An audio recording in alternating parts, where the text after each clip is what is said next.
오늘은 야고보서 4장 우리 11절부터 12절까지 말씀을 근거로 서로 비방하지 말라라는 그런 제목으로 하나님 말씀을 전하기를 원합니다.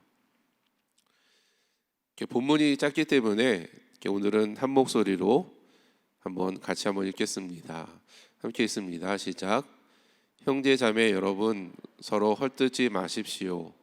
자기 형제 자매를 헐뜯거나 심판하는 사람은 율법을 헐뜯고 율법을 심판하는 것입니다. 그대가 율법을 심판하면 그대는 율법을 행하는 사람이 아니라 율법을 심판하는 사람입니다. 율법을 제정하는 분과 심판하시는 분은 한 분이십니다. 그는 구원하실 수도 있고 멸망시킬 수도 있습니다. 도대체 그대가 누구이기에 이웃을 심판합니까? 오늘은 비방하지 마라, 서로 비방하지 말라라는 그런 내용으로 제가 이 야고보서 말씀을 전하기 원합니다. 오늘 말씀의 주제는 비방입니다. 새 번역은 이것을 서로 헐뜯는 것으로 번역을 했습니다.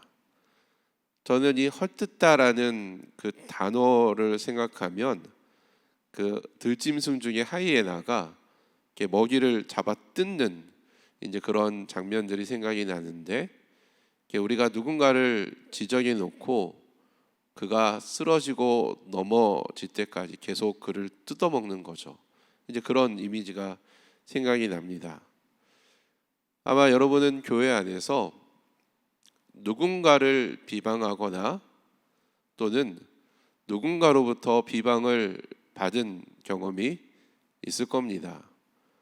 솔직하게 말하면 목사인 저도 누군가를 비방한 적이 있고, 또 저는 알지 못하지만 누군가로부터 비방을 받은 적이 아마 여러 번 있었을 것입니다. 어느 누구도 비방으로부터 자유로울 수는 없습니다.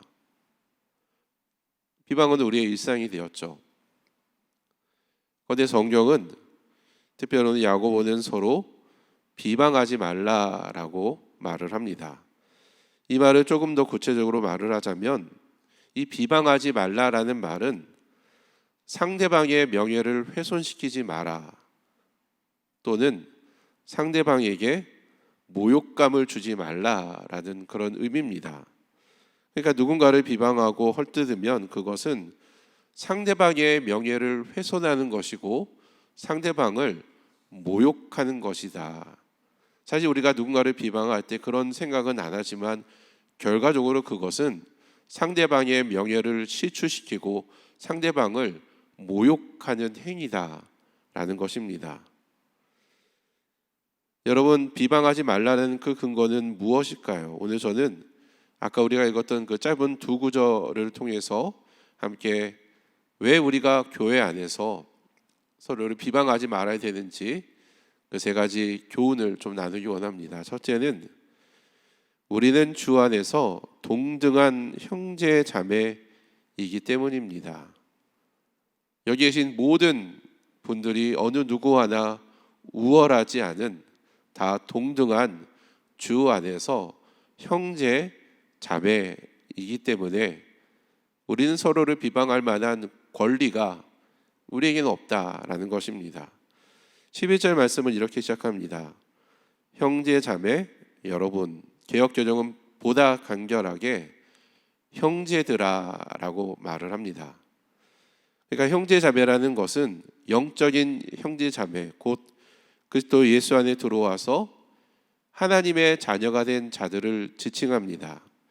그 야고보는 11절에서 이 형제 자매를 여러 번 강조했는데, 새 번역에는 두 번 이 형제란 단어가 두 번 나오지만 개역개정이나 원어를 보면은 세 번이나 반복돼서 나옵니다. 그만큼 야고보가 우리는 주 안에서 형제 자매다라는 것을 지금 강조하고 있다라는 거예요.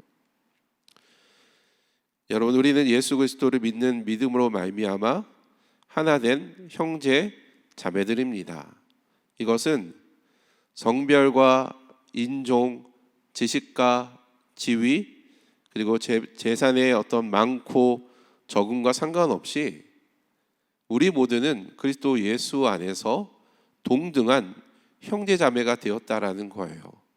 세상에서는 재산이 많고 또 어떤 인종이 우월하다 주장할지는 모르겠지만 우리가 교회 안에서 특별히 예수 그리스도 안에 들어왔으면 그때부터는 우리는 주 안에서 동등한 형제자매이다라는 것입니다. 그 어떤 누구도 자신이 다른 사람보다 더 우월한 사람이라고 주장할 수 없습니다. 그것은 복음에 위배되는 행동입니다. 따라서 형제를 비방하고 판단하는 것은 더 높은 위치에 있는 자가 자기보다 낮은 사람을 깎아내리는 그런 말이기 때문에 복음 안에 있는 사람들이 비방하는 것은 전혀 어울리지 않습니다. 우리는 주 안에서 동등한 위치를 가진 한 형제 자매이기 때문입니다. 그런 측면에서 비방은 자신의 위치를 망각한 교만의 발현으로 우리는 봐야 됩니다. 누군가에 대한 비방은 그것이 사실이냐, 그것이 거짓 정보냐의 문제가 아닙니다.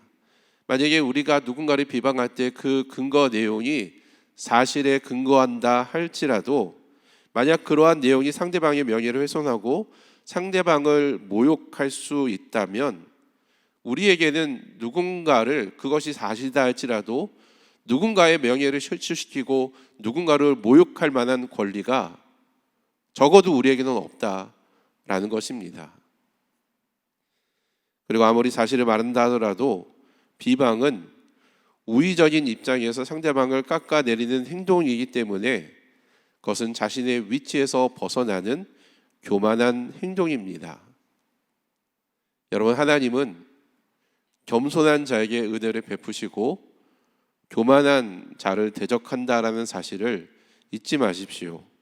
우리가 정말로 하나님 앞에서 겸손하다면, 하나님 앞에서 겸손하기를 원한다면 우리에게는 어떤 사람들은 낮춰 말할 만한 높이가 우리에게는 존재하지 않습니다. 이것이 우리가 교회 안에서 서로를 비방하지 말아야 되는 첫 번째 이유입니다. 두 번째로 우리가 비방하지 말아야 되는 것은 형제 자매를 비방하는 것은 하나님께 도전하는 것이기 때문입니다.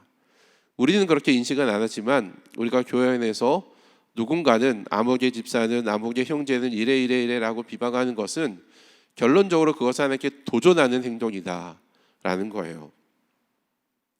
그렇다면 형제자매를 비방하는 것, 곧 헐뜯거나 심판하는 것은 어떻게 해서 율법을 헐뜯고 심판하는 것일까요? 그것은 율법의 핵심이 바로 사랑이기 때문입니다.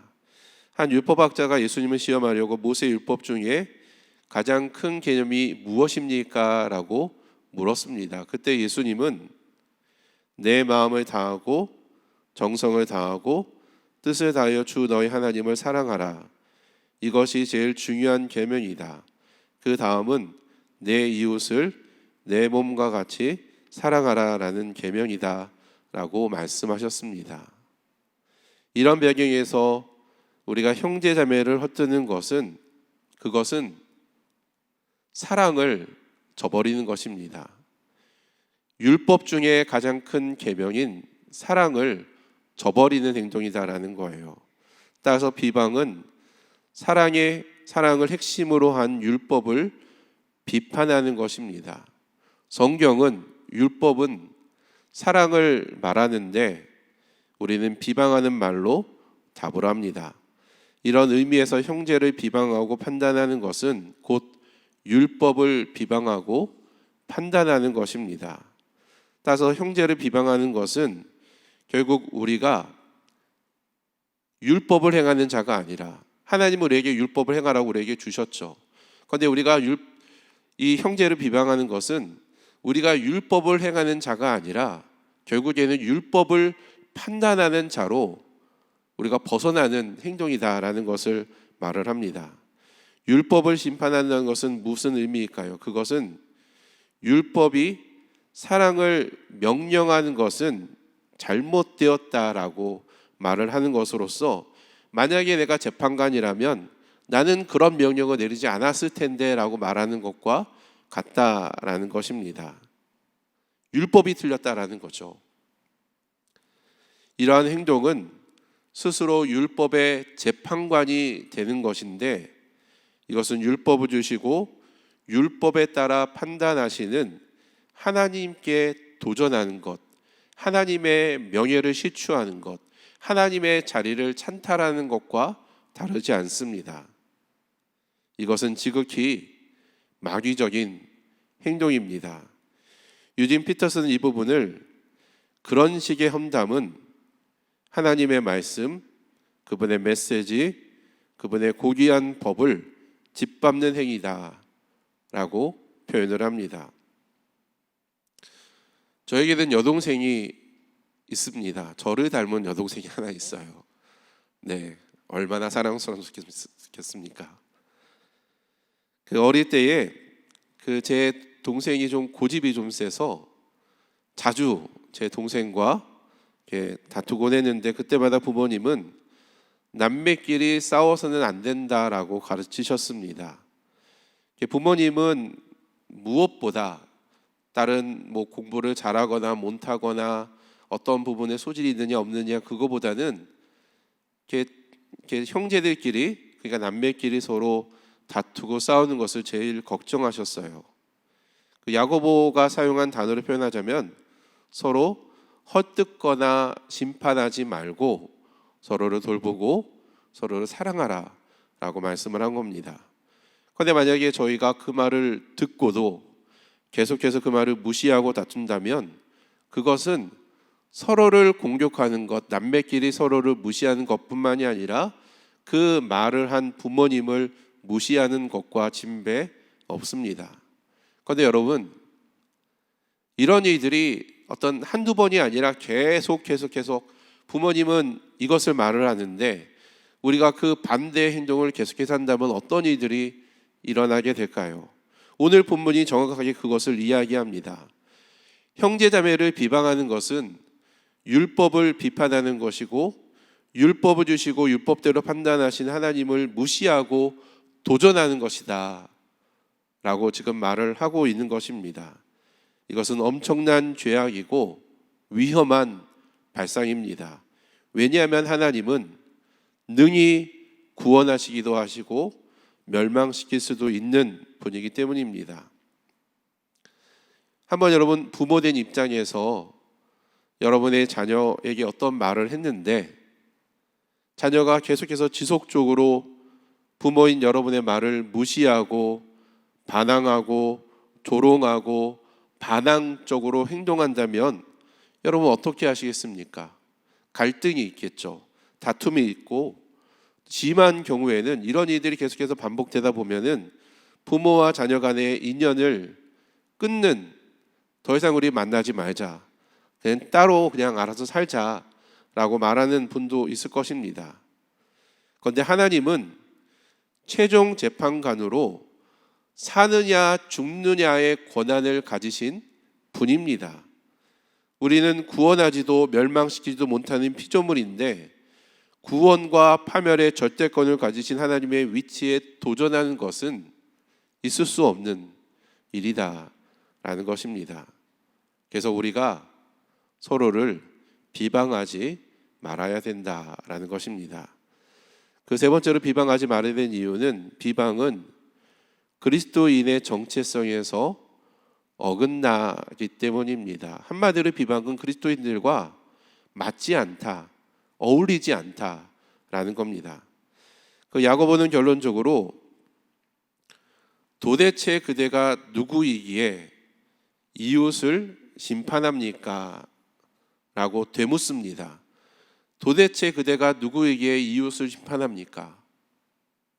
개역개정은 너는 누구이기에 이웃을 심판하느냐, 내가 뭔데 이웃을 심판하느냐 라고 말을 하고 있고, 메시지 성경은 도대체 여러분이 누구이기에 다른 사람의 운명에 간섭할 수 있단 말입니까? 번역을 했습니다. 우리가 교회 안에서 상대방을 비방할 수 있어요. 아마 여러분도 비방을 받거나 하거나 둘 다 하거나 이제 그런 경우가 많았을 것입니다. 그런데 우리가 교회 안에 상대방을 비방하는 것은 자기 인식을 지독히도 못했기 때문에, 내가 누군지를 제대로 인식하지 못했기 때문에 우리가 상대방을 비방하는 것이다 라는 겁니다. 소크라테스는 너 자신을 알라라는 유명한 말을 남겼는데, 그리스도인이야말로 자기가 누구이고 어떤 존재인지를 명확하게 이해할 필요가 있습니다. 우리에게는 누구를 비방할 만한 권리가 없고 그럴 자격이 우리는 없습니다. 우리는 그럴 만한 존재가 아니에요. 그렇다면 여기서 이웃은 누구일까요? 그대가 누구에게 이웃을 심판합니까? 라고 묻지 않았습니까? 이웃이 누구일까요? 여기서 이웃은 오늘 본문에 등장하는 형제 자매, 우리 교회 공동체 안에 있는 지체들을 의미할 수도 있고, 누가복음 10장 25절 이하에 보면 이웃은 내 몸처럼 우리가 사랑해야 될 대상일 수도 있습니다. 만약 우리가 형제자매를 또는 어떤 우리가 전도해야 되는 어떤 대상자들을 내 몸처럼 사랑해야 될 사랑의 대상으로 인식한다면, 상대방에게 연약한 부분이 있다 하더라도 헐뜯거나 비방하는 행동은 하지 않을 겁니다.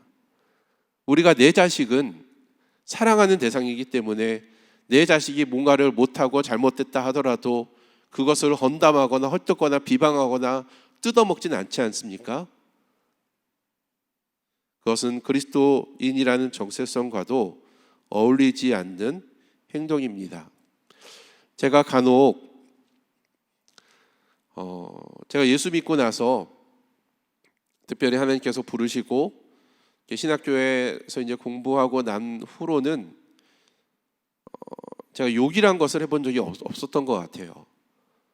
그런데 간혹 제가 운전을 하다가 갑자기 차가 훅 이렇게 들어오면 저도 모르게 아이씨 라고 발음을 제가 합니다. 발을 해요.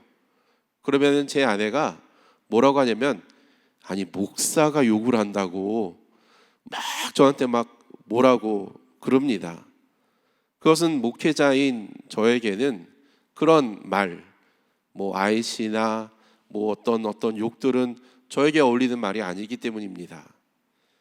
여러분이 교회 안에서 서로를 비방하고 헐뜯는 모습은 목사인 제가 아이씨 하는 말을 하는 것처럼 그리스도인인 여러분에게는 어울리지 않는 그런 말입니다. 즉 야고보는 내 몸처럼 사랑해야 되는 대상을 판단하는 우리에게 너는 누구이기에 이웃을 판단하느냐, 도대체 너가 뭐길래 이웃을 판단하느냐라는 질문을 통해 그리스도인들이 가져야 되는 정체성을 깨닫기를 원했던 것입니다. 우리는 그리스도인입니다. 그렇다면 우리는 이러한 정체성에 맞는 말과 행동을 통하여서, 우리의 말과 행동을 통하여서 사람들이 하나님의 영광을 바라보아야 될 줄 믿습니다. 오늘 저희는 비방하지 말아야 되는 3가지 이유에 대해서 살펴보았습니다. 제가 설교를 시작하면서 목회자인 저도 누군가를 비방한 적이 있다라고는 고백을 했는데, 한때는 교육자들을 제가 돌아가면서 비방을 한 적이 있었습니다. 우리 허성구 전사님을 제가 헛뜯었고요, 제가 정지영 전사님을 헛뜯었고, 제가 이 말은 할까 말까 참 고민을 많이 했는데 담임 목사님도 제가 비방을 했습니다. 심지어는 제가 제 아내도 비방을 했어요. 제가 이쯤 되니까 이것은 그들의 문제가 아니라 나의 문제구나 라는 것을 깨닫게 되었습니다. 제가 그것을 깨달은 이후부터는 웬만하면 비방을 하지 않으려고 정말 노력을 합니다. 제 입에 재갈을 물립니다. 상대방이 비방할 만한 거리가 없거나 완벽해서가 아니에요. 여전히 그들의 모습을 보면, 여전히 누군가의 모습을 보면 비방할 거리는 얼마든지 만들 수가 있습니다. 그러나 제가 비방하지 않으려고 하는 것은 그보다 제가 훨씬 더 추악한 사람이다라는 것을 발견했기 때문입니다. 내가 비방하는 그 비방이 나에게도 동일하게 돌아온다면 나 또한 여전히 비방받을 수 없는 존재라는 것을, 더 추악한 존재라는 것을 제가 깨달았기 때문이에요. 만약 그럼에도 불구하고 여전히 계속해서 비방한다면 그것은 누워서 침을 뱉는 것과 다르지 않는 행동일 것입니다. 제가 누군가를 비방하면 저도 누군가에게 비방을 받게 될 것입니다. 비방을 받지 않기 위해서 비방을 하지 말라라는 말은 아닙니다. 다만 우리는 누군가를 헤아리는 그 마음 그대로 우리는 헤아림을 받게 될 것입니다. 우리가 비방을 할 것인지 우리가 헤아림을 할 것인지 그것은 우리의 몫입니다. 우리가 누군가를 비방할 때 그 대상은 우리와 동등한 형제 자매라는 것을 기억합시다. 우리는 누군가를 비방할 만한 권리가 우리에게 존재하지 않습니다. 그리고 그것은 율법을 심판하는 것이고 더 나아가 그 율법을 주신 하나님께 도전하는 것입니다. 마지막으로 그러한 비방은 여러분 우리에게 어울리지 않습니다. 그래서 저는 사랑 믿는 교회 가운데 비방의 문화, 누군가를 몰래 헐뜯는 두세 사람이 모인 곳에는 비방이 있는 것이 아니라 두세 사람이 내 이름으로 모인 곳에 하나님이 계시는 사랑의 언어가 나오는 그런 사랑의 공동체가 되기를 소망합니다.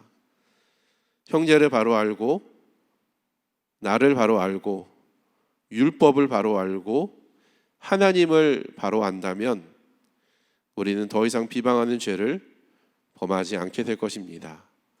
함께 이 시간 찬양하도록 하겠습니다. 오늘 저희가 함께 부를 찬양은 아마 여러분에게는 좀 익숙하지 않는 찬양일 텐데요. 시편 19편이라는 찬양입니다. 제가 가사를 한번 읽어드리겠습니다. 내 입술의 말과 나의 마음의 묵상이 주께 연락되기를 원하네. 내 입술의 말과 나의 마음의 묵상이 주께 연락되기를 원하네. 내 반석, 나의 구원, 나의 노래할 이유, 주님의 눈에 축복되기 원하네. 모든 순간순간마다 주의 종 되기 원해. 주의 눈에 축복이 되기 원하네. 여러분, 우리의 말이 비방이 아니라 사랑의 언어가 되기 원합니다. 그래서 내가 하는 모든 말로 인하여서, 내가 묵상하는 내 마음의 모든 것으로 인하여서 하나님께서 영광 받으시고 우리가 주님의 은혜 가운데 들어가기를 소망하는 마음으로 함께 이 찬양 고백하도록 하겠습니다.